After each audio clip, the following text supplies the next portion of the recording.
imagínate tener el control de algo tan pequeño como un fotón o como un átomo y dejarlo en cierto estado. Es una tarea de ingeniería sumamente difícil. Para uno es complejo. Ahora, para hacer que dos reaccionen de alguna manera en específica, es decir, que se le aplique una compuerta y siga siendo coherente, ¿qué estoy diciendo coherente? Que lo que yo le programé sea realmente lo que está ocurriendo en el fenómeno y que cuando yo lo mida me dé el resultado del fenómeno.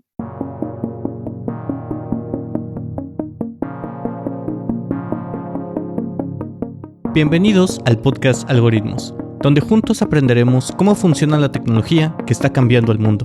Discutiremos sobre los problemas derivados del uso de estos sistemas y de las nuevas oportunidades que nos brindan.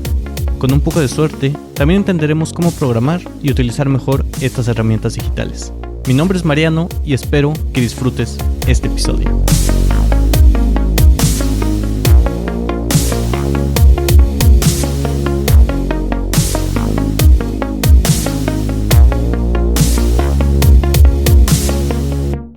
Bienvenidos a este episodio del podcast Algoritmos. El día de hoy tenemos a un invitado que es compañero mío de la universidad y él está ahorita haciendo su maestría, se encuentra trabajando en cómputo cuántico, así que ya nos platicará un poco más sobre esto.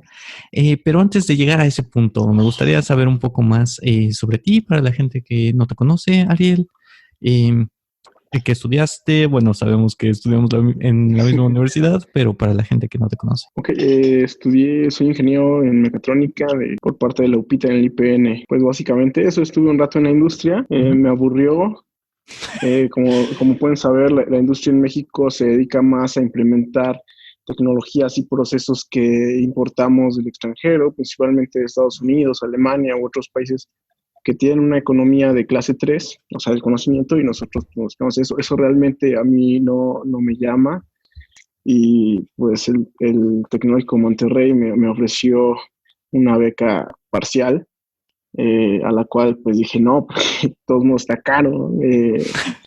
Pues fue hasta diciembre de 2017, no les quiero decir mentiras, diciembre del 18, que me dicen, vente, te damos el 100.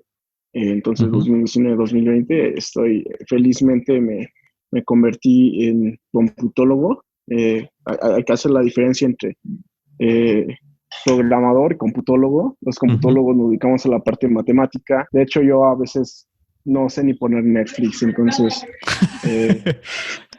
tú es muy cómputo cuántico y cosas por el estilo, pero de repente cosas súper simples, no. Pero bueno, un poco de background. Vale.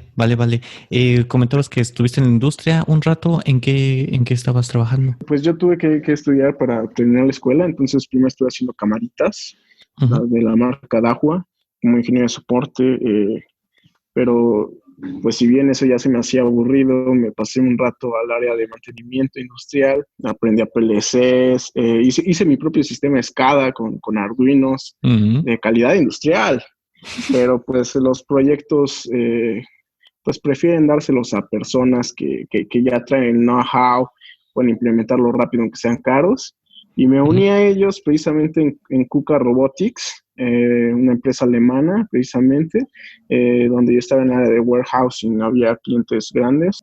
Fue curioso, fue por pensar en más lana que me volví ingeniero de software. Y pues sí, realmente me iba bien en ese ámbito, pero no tenía esta semilla, ¿sabes? De creatividad, de brillantez, de quedarme leyendo cosas que no entendía. Y bueno, ese fue el último trabajo en KUKA Robotics antes de que decidiera salir y dedicarme a la academia. Vale, sí, eso pasa a veces, ¿no? Que encuentras un buen trabajo, pero nada más no es tan emocionante. ¿Qué te gusta entonces? ¿Qué es lo que dirías? Esto es lo que a mí me apasiona del cómputo. Es una crítica, Upita. No es nada severa, simplemente una perspectiva y cómo eso debe ser tomada, ¿no? Forma excelentes científicos, pero muy malos ingenieros. ¿Y por qué forma muy malos ingenieros? Y quizás lo diga con un poco de soberbia, porque estamos muy sobrados para la industria en México. La industria en México requiere gente que sepa hacer Excel, que sepa leer un par de documentos técnicos y ya. Entonces, Pues desde que, date una idea de que en UPITA te enseñan a usar MATLAB y Arduino en tu primer semestre de la universidad, ¿no? Que es algo que para muchos que ya son ingenieros es algo que nunca han tocado. Ajá. Entonces, pues este tipo de procesos a los que estás acostumbrado ya no lo ves en la industria y llega a ser decepcionante cuando pues tú te imaginabas, o al menos yo, de una manera muy ingenua, que ibas a llegar y ser Tony Stark, ¿no? Y a diseñar todo desde cero y como yo quiero. Cuando realmente es un trabajo mucho más sencillo, bueno, desde mi perspectiva. El cómputo es algo que, bueno, yo entré precisamente porque quería ser científico de datos, pero bueno, una cosa llevó a la otra. También me interesaba el cómputo cuántico, hubo oportunidad de meternos al cómputo cuántico, que es un área en la que viene muy prometedora y yo creo que la que vamos a hablar, ¿no? Vale, sí, Pues claro. básicamente, Sale pues. Entonces, pues empecemos con esto del cómputo cuántico. ¿Qué es el cómputo cuántico? ¿Cuál es la diferencia entre el cómputo normal, nada más para un poco de contexto? ¿cómo funcionan las computadoras en las que nos estamos comunicando en este momento? ¿Cuáles son los building blocks? Es decir, la parte más pequeña que los conforma son los transistores. Con esos transistores se forman sistemas cada vez más complejos, pasando por registros, por flip-flops, por memorias, por unidades aritméticas lógicas, por microprocesadores, memorias RAM, memorias ROM. Eh, eh, si tú quieres ver arquitecturas, quizás puedas llamar a las CPUs, a las TPUs de otra manera, ¿no? Ujú. Pero al final de cuentas, todas ellas funcionan con transistores. Y los transistores, su idealización matemática, si quieres verlo, Ujú. son bits. O está prendido o está apagado. No puede estar ni prendido y apagado al mismo tiempo.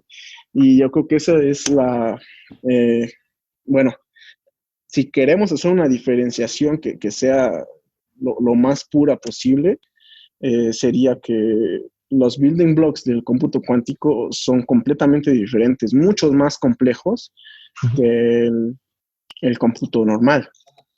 Entonces, pues esa es la diferencia, a grosso modo. Ujú. Que, Ujú. entonces, si tú tienes un qubit, que es como es el análogo de los bits, Ujú. puede estar en varios estados en superposición. Y eso realmente, un sistema de un qubit no es tan poderoso, o se puede ver así, como que okay, no es la gran cosa, pero cuando empiezas a ver las interacciones entre varios qubits es cuando las operaciones se ponen sabrosas, que la matemática se pone así bastante, pues lo que a mí me gusta, llegar a mi oficina. Yo tengo una oficinita que da hacia las clases de los que son undergraduates, Ajá. es decir, de los que todavía están en la ingeniería, en la licenciatura, Ajá. y ahí llego y me pongo a escribir y me encantan las caras que ponen porque, o sea, no tienen idea de lo que significa.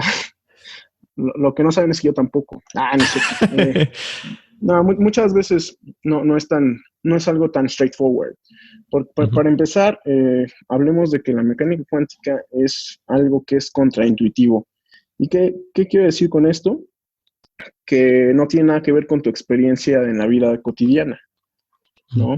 Porque si yo llego y dejo mi cartera en un lugar, puedo esperar que siga en ese lugar por siempre. Si yo llego y dejo un electrón en un lugar, es decir, en un estado, Ujú. del estado de menor energía, si tú quieres, puedo llegar, medirlo después de un rato y ya no va a estar ahí.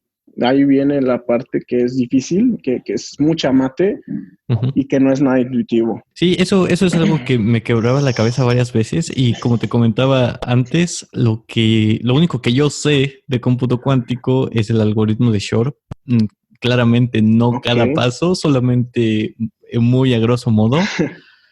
Y esa es la pregunta que siempre me hacía, ¿no? ¿Cómo si es que no puedes saber su posición, no puedes saber su estado? Ok. ¿Cómo puedes hacer una medición que digas, es que este sí es el resultado, ¿no?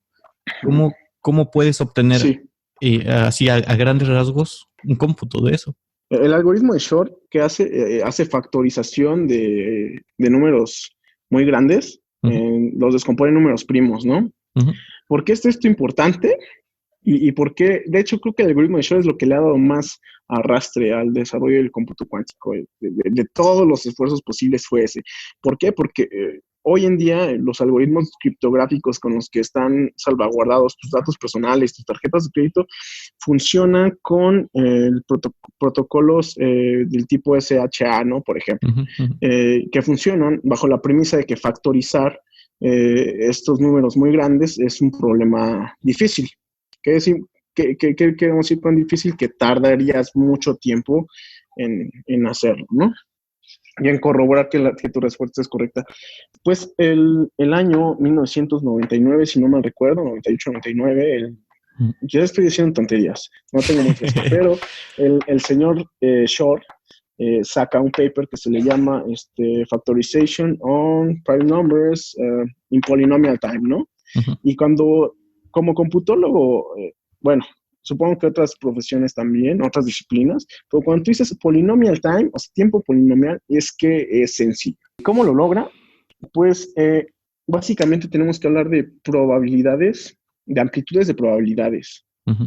¿Y por qué es esto interesante? ¿Por qué son tan importantes las amplitudes de probabilidad? Porque, bueno, un sistema cuántico tiene cierta probabilidad de estar en cero y cierta probabilidad de estar en el sistema opuesto, que es el 0 y 1. Y eso se refiere al modelo de Gates, modelo de compuertas del cómputo cuántico. Que es importante añadir que hay varios modelos. Este solamente hace caso a uno de los modelos, que es el más popular. Hay varios populares y cada modelo sí sirve para algo en específico, pero el de Shor en específico funciona con Gate Model. Entonces, ¿qué ocurre? Cuando tú prendes tu computadora, pues estaba todo el tiempo en ceros, todos los transistores apagados, y de repente están en otro estado. Pues cuando tú inicias una computadora cuántica ocurre exactamente lo mismo. Primero todos están en el estado cero, o en el estado basal de cualquier instrumento cuántico que estés utilizando para realizar el cómputo, pero lo que tú haces es que no ingresas un 0 y un 1, sino ingresas un alfa por 0 y un beta por 1, tal que alfa cuadrada más beta cuadrada es igual a 1. Y bueno, quizás esto es muy técnico, pero simplemente todo lo anterior que dije significa que las probabilidades son válidas del estado serial. Entonces, cuando tienes 2 qubits, las interacciones son de tal manera de que tú tienes la probabilidad de cierta probabilidad de que sea 0,0, cierta probabilidad de que sea 0,1, cierta que sea 1,0 y cierta de que sea 1,1.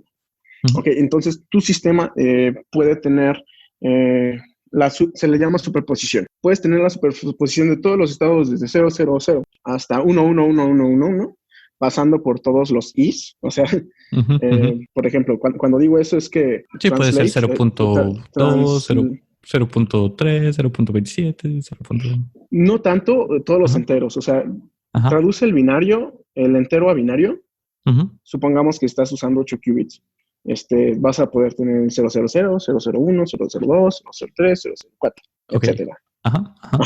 Entonces, ¿cómo crece eso? Pues de manera exponencial, ¿no? Con 8 qubits puedes tener un montón de estados al mismo tiempo y puedes realizar búsquedas sobre todos ellos. Entonces, en el algoritmo de Shor juega con las amplitudes de probabilidad de tal manera de que cuando tú corres el algoritmo raíz de n veces, siendo n la complejidad de tu número, vas a obtener gran probabilidad de que te regresen los factores. Entonces, no sé, es gran probabilidad. La última parte, sí. Yo porque he visto animaciones al respecto, pero más adelante tal vez pueda agregar en las notas de este episodio las animaciones. Ok, cool. Pero existe una probabilidad de que eso sea correcto. Y esa probabilidad es medible, sin embargo, no es certero que las mediciones de una computadora cuántica, al menos en este algoritmo, sean correctas. Eso es lo que entiendo. ¿Eso es cierto? Es más o menos cierto. Perdón por decir esto. Tiene sentido. Lo que ocurre es que cada vez que mides tienes probabilidad de obtenerlas. Entonces, existen cosas que se le llaman el lower bound y el upper bound y el expected outcome, ¿no? Dentro de la teoría de la computabilidad, de la complejidad. Ujú, si tú lo quieres decir. Entonces, para el caso medio, o sea, para un número estándar, el tiempo estándar va a ser raíz de n. ujú, ujú, ¿Y cómo se calcula esto? Con la probabilidad calculas la probabilidad de tener cierto input ujú, y que te salga en tu resultado y cuánto tardas para ese input en específico. Entonces, para este algoritmo en particular es raíz de n. El otro importante es el de Grover, que ese algoritmo es un algoritmo de búsqueda y ese funciona igual en una sola corrida, pero tienes que repetirlo raíz de n veces. ¿Por qué? Pues porque como sabemos, bueno, estos sistemas son probabilísticos, entonces siempre va a haber margen de error. ujú, Eh, pero pues precisamente por eso es que se repite una y otra vez para que encuentres cuál es el correcto, a grosso modo. ujú. Y se oye muy bien en papel. De hecho, cuando yo empecé, dije, ok, esto es sencillísimo, simplemente voy a agarrar esto y voy a agarrar. No, es una pesadilla construir los algoritmos porque para cada caso en específico tienes que construir una serie de compuertas que tienen ciertas características. Esas características están bien enumeradas en los papers, pero la parte técnica es un desastre. Sobre todo, no sé si vamos a hablar más al rato acerca de las tecnologías que ya existen, Ujú, ujú. pero las tecnologías son sumamente limitadas. ¿En qué nivel estamos? Nosotros estamos en una era que se le llama NISQ, que se llama Near Intermediate Scale Quantum Devices, y Noisy. Noisy Ujú. Intermediate Scale Quantum Devices. En vez de Near Term es Noisy Intermediate Scale Quantum Devices, lo cual significa que son ruidosos, Ujú, es decir, no son confiables, ujú. son de escala intermedia, no son escalables como las computadoras que tenemos justo ahora, y pues son cuánticas, evidentemente. En menos de 1 minuto y medio, más o menos, vamos a regresar con la entrevista. Por ahora solamente dame este espacio para dar un pequeño anuncio y platicarte un poco. Estas conversaciones que estoy teniendo, la idea es aprender de otras personas, aprender qué es lo que tengo que saber, cómo empezar con ciertos temas que son un poco más complicados. Así que voy a estar haciendo este aprendizaje en vivo por medio de la plataforma Twitch. Me pueden encontrar en twitch.tv Mariano OG Algoritmos.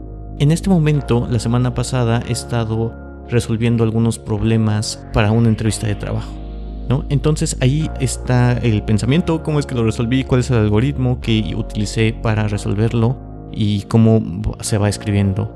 Estoy ahorita trabajando con Python, pero después vamos a trabajar en otros lenguajes. Si no te interesa tal cual la parte de programación y de cómo es, tal vez la lógica detrás de eso te interese, o si no, pensamientos detrás de cámaras y algunas ideas principalmente en educación, que como ya saben, esto es algo que me gusta mucho, el aprendizaje y la educación. Entonces por ahí vamos a poder platicar un poco más directamente. Hay un chat. Entonces, si quieren hacer eso, estamos en Twitch. Twitch.tv Mariano OG Algoritmos. Continuamos con la plática.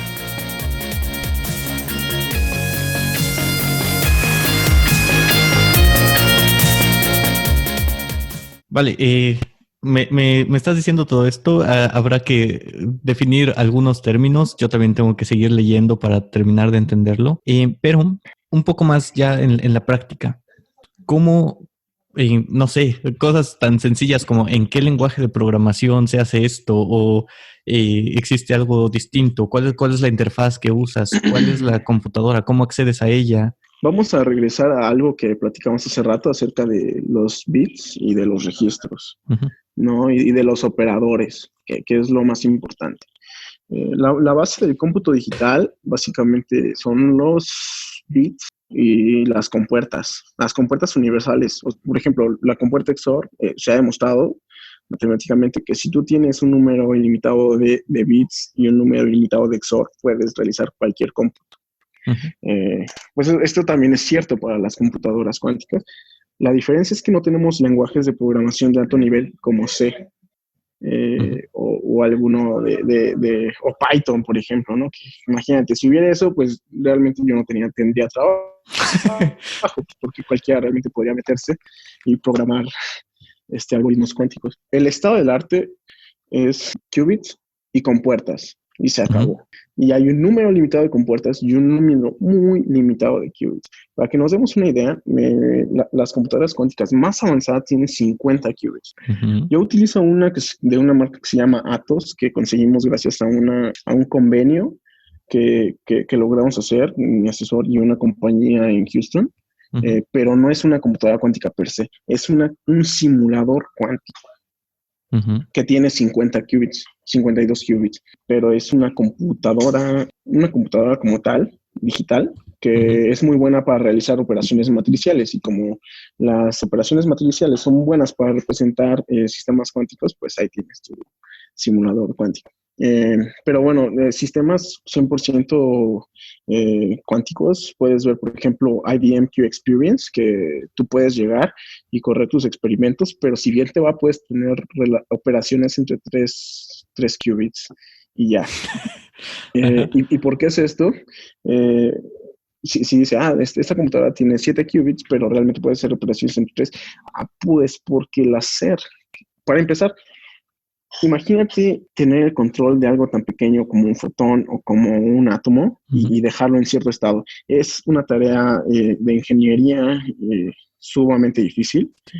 Entonces, para uno es complejo. Ahora, para hacer que dos reaccionen de alguna manera en específica, es decir, que se le aplique una compuerta y siga siendo coherente, ¿qué estoy diciendo coherente? Que lo que yo le programé sea realmente lo que está ocurriendo en el fenómeno y que Ajá. cuando yo lo mida me dé el resultado del fenómeno.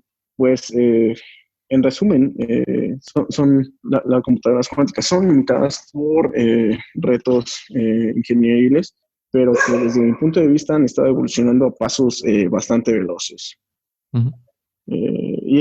Bueno, realmente, para contestar las preguntas, porque creo que me fui por otro hilo, eh, ¿con qué programo yo? Con un lenguaje que se llama QASM, que es Quantum Assembler, Ujú. en el que literalmente tú defines, este es un qubit, este es tu compuerta, y así te vas haciendo operación tras operación, y pues sí, es una tarea algo ardua, Ujú. y no siempre te da los resultados que esperas, pues por las cosas que ya vimos, ¿no? Ujú. Ujú. Ya entiendo. Entonces, es más cercano a ensamblador hasta cierto punto, pero supongo que no tiene nada Sí, que ver. defines las cosas casi igual. Dices, Ujú. ok, este es tu primer qubit, esta es tu primera compuerta, las compuertas se tienen que poner en este orden, vas a medir acá, puedes utilizar registros clásicos como si fueran ifs, Ujú. pero imagínate que estás utilizando ensamblador, pero únicamente tienes acceso a 50 registros. No puede ser mucho. Claro. Pero ahí viene la principal diferencia del cómputo cuántico al cómputo clásico. La ventaja del cómputo cuántico radica en la complejidad de las building blocks. O sea, no necesitamos compararlas con las computadoras clásicas. Eso sería un gran error, Ujú. porque pues si quieres cosas que hagan lo mismo que las computadoras clásicas, ¿para qué? Digo, ya Ajá. tenemos computadoras clásicas, ¿no? Google ha sido muy criticado por la academia. Recientemente hubo un paper que sacó el grupo de investigación de Google, en el que proclaman lo que se le llama Quantum Supremacy. Quantum Supremacy es básicamente el nivel, bueno, las cosas para las que las computadoras cuánticas son muy buenas, pero que una computadora clásica nunca va a poder hacer, a Ujú. menos que le dejes una eternidad Ajá. de tiempo y una eternidad de recursos computacionales. Pues bueno, lo logró, pero por algo muy chistoso, precisamente sacando datos de cosas cuánticas, sacando datos de un fenómeno cuántico. Ujú. Es el análogo de que yo me pusiera a medir el pasto y decir que se comporta como pasto, y algo no, o sea, no sé si es un buen ejemplo, creo que Sí, puede sí, haber sí. mejores, sin duda, pero aquí viene un downside, o sea, es un problema muy trivial. No puedes juzgar que, ok, un chango es bueno para subir árboles y que un elefante no. Simplemente son dos clases de cómputo que son diferentes, y Ujú. ahí es donde se saca la palomita Google, ¿no? O sea, ok, está bien porque dejaste claro de que no son lo mismo. pero pues sí estuvo muy, muy trivial tu programa. Ujú, ujú. Vale, entonces lo más seguro es que las computadoras cuánticas, bueno, no sé si lo más seguro, pero es posible que no vengan a reemplazar una computadora convencional, sino En que se van a absoluto, usar para cosas más específicas. exacto, en absoluto. Nosotros nunca nos vamos a comunicar con un celular cuántico, o sea, eso tenlo por seguro, porque cuando tú estás viendo mi imagen, quieres que sea mi imagen, no algo Ajá, que sea ajá. ahí entrelazado y que de repente sea y que de repente no sea. Pero otra parte interesante del cómputo cuántico, que esta parte ya no es cómputo, sino es la aplicación de fenómenos cuánticos a la comunicación. ¿Y Ujú, qué es lo que engloba el cómputo cuántico y la comunicación cuántica? Es la teoría de la información cuántica. Eso es mind blowing. ujú, Digo, yo soy un subset de todo eso, eh, pero mientras más sé, me convence de que estas tecnologías van a cambiar la manera en la que vemos la tecnología. ujú, Por ejemplo, hay una cosa que se llama radar cuántico, en el cual, ujú. pues todos sabemos cómo funciona un radar. Mandas RF, recibes RF, mides RF y mapeas un espacio en 2 dimensiones. Pues bueno, hay un radar cuántico que está diseñando, por cierto, un mexicano que se llama Marco Lanzagorta, un crack y sagrado prácticamente, que está en la US Navy, para que nos demos una idea, un mexicano en la US Navy realizando investigación, que lo que es utilizar pares entrelazados de electrones para mandarlos y regresar información. Y algo muy curioso que tienen los sistemas cuánticos es que cuando tú realizas la correlación, que bueno, no sé, creo que es un término más avanzado, pero No bueno, te puedes preocupes. obtener mucha más información de un par entrelazado de electrones que de la radiofrecuencia. Y otra cosa importante es que esto también puede ser utilizado para comunicaciones. ¿Y cuál es la gran ventaja? Que un par entrelazado eh, va a tener menos pérdidas y mayor fidelidad que, que la radiofrecuencia que utilizamos actualmente. Entonces, quizás en un futuro nos podamos ver sin tanto lag. Pues esperemos, hay cosas bastante interesantes que esperar y mucho que aprender todavía. Dentro de esta investigación y de lo que has desarrollado, ¿qué te parece que sea lo más complicado o cuáles son los challenges que te has enfrentado durante este año, un año y meses que llevas? El año y meses. Ok, primero pues afortunadamente no me costó tanto trabajo integrarme a la academia. Yo Ujú, creo que porque Pita básicamente es como una mini academia. ujú, Em, pero respecto a la investigación, es el desarrollar el framework, no tanto como el bagaje físico, porque evidentemente necesitas el bagaje matemático y la intuición que esto representa, pero no se me ha hecho tan complicado. Lo que más se me hizo complicado es el tener la fortaleza mental de poder leer un paper ujú, y yo creo que, bueno, eso es algo que platicando con otras personas, incluso investigadores ya añejos, que ujú, es algo que desarrolla siendo investigador, que la resiliencia intelectual, le podrías decir. ujú. El hecho de que tú puedas leer un paper que no tienes la menor idea de qué es, pero que puedas desarrollar la habilidad de irte a las referencias hasta que tú llegues como a un mínimo que dices, ah, ok, de aquí ya entiendo, y de ahí irte a estudiar lo demás. No sé Ujú. si me voy a explicar, pero pues básicamente es eso. Eso yo creo que lo he sentido muchas veces en relación de no tengo idea de qué demonios es esto, Sí, pero por sí, eso mismo quiero seguir aprendiendo y quiero saber más sobre esta cosa. Eh, exacto. sí, sí, sí, sí. ¿Y cómo es la vida de investigación, por así decirlo? Muchas veces vemos en la tele que es como que muy aislado, que es como que muy de estar siempre pensando y demás, un poco más de día a día. Creo que es cierto ese cliché, Ujú, pero afortunadamente en donde yo estoy realizando la maestría, eh, pues me tocó un roomie de oficina que es muy chido y que se hizo un grupo muy raro. Nadie hace lo mismo, todos somos computólogos, pero cada quien está trabajando en cosas diferentes.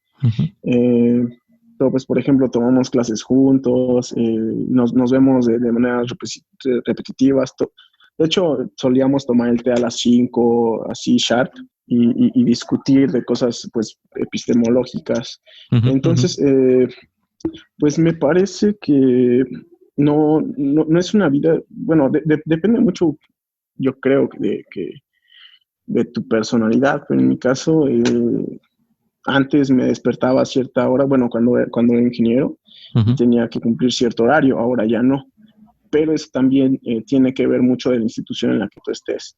Y bueno, la verdad no es que yo le quiera hacer publicidad, porque me están pagando la maestría del Tecnológico de Monterrey, pero en ese aspecto su modelo educativo es muy bueno. De hecho, cuando fue el coronavirus, no solamente los de maestría, sino todos los alumnos desde prepa a posgrados, en 2 semanas ya teníamos las clases normales. De hecho, nosotros no tuvimos ninguna pérdida, ¿no? Entonces, pues básicamente me imagino que es algo similar a lo que tú haces, de que, bueno, que eres freelance o que has sido freelance. Tienes tus tasks, te reúnes con tu asesor 1 o 2 veces a la semana, ves tus avances, tienes tus clases, entonces tú tienes que ordenar tu tiempo para que tengas un equilibrio entre tus clases y entre tu investigación. Mucha autogestión también se necesita entonces. ¿Qué recursos o de qué forma, si alguien está interesado en aprender más sobre cómputo cuántico, qué debería de empezar? ¿Qué es el paso cero? Ese mínimo que dices. Afortunadamente hay una persona aquí en México que está en México. Por ejemplo, Lanzagorta es mexicano, pero está en Estados Unidos, ¿no? Pero hay una persona en específico que puedo nombrar, que es el doctor Salvador Elías Venegas Andraca.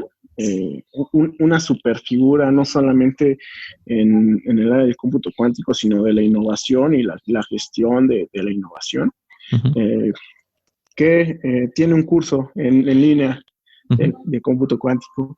Entonces, si tú quieres aprender, puedes aprender del mejor, sin costo y on demand. Simplemente pone Salvador Elías Venegas Andraca, te va a salir su canal. Y básicamente yo tomé su curso dentro de la institución y sí, es muy diferente, pero las cosas básicas y los elementos para llegar hasta donde tú quieras los va a dar ahí. Claro. Entonces lo buscaré y dejaré la liga en la descripción de este episodio. Sí, si quieres te la mando también. Vale, perfecto. ¿Algún comentario final que quieras hacer? ¿Alguien que quiera estudiar ya sea cómputo cuántico o que quiera dedicarse a la investigación? Pues yo creo que lo más importante sería el siguiente statement. Quieren hacer investigación y desarrollo es lo que yo creo que necesita el país para mejorar la calidad de vida. Está probado por muchos otros países, quizás siendo Singapur la punta de flecha de esto, que si apostamos por la innovación, por nuevas tecnologías, pues va a haber prosperidad para todos. Pues si hay raza que quiera entrar a la investigación, al desarrollo, hay recursos, específicamente para los que quieren hacer cómputo cuántico hay recursos, pero tristemente sí tendrían que irse ya si quieren desarrollar proyectos de muy buen nivel, tendrían que irse a escuelas cliché como, curiosamente no me metí, pero por ejemplo la Universidad de New South Wales en Sydney, o en Canadá, que son grandes potencias cuánticas, ¿no? Bueno, pues ahí quedó ese mensaje para todos y muchas gracias, Ariel, por darnos este tiempo. No hay de qué, muchas gracias por invitarme. Si es que llegaste hasta aquí, muchas gracias, espero que te haya gustado. Te recuerdo que encuentras las notas del episodio en la descripción. Ahí estarán todas las ligas de las que hablamos y también puedes dejar comentarios si es que tienes alguna pregunta. Si te interesó demasiado y estás en Spotify, puedes ir a los 3 puntitos, ir al episodio y ahí te va a aparecer el botón de seguir para que nos veamos la siguiente semana. Que estés muy bien.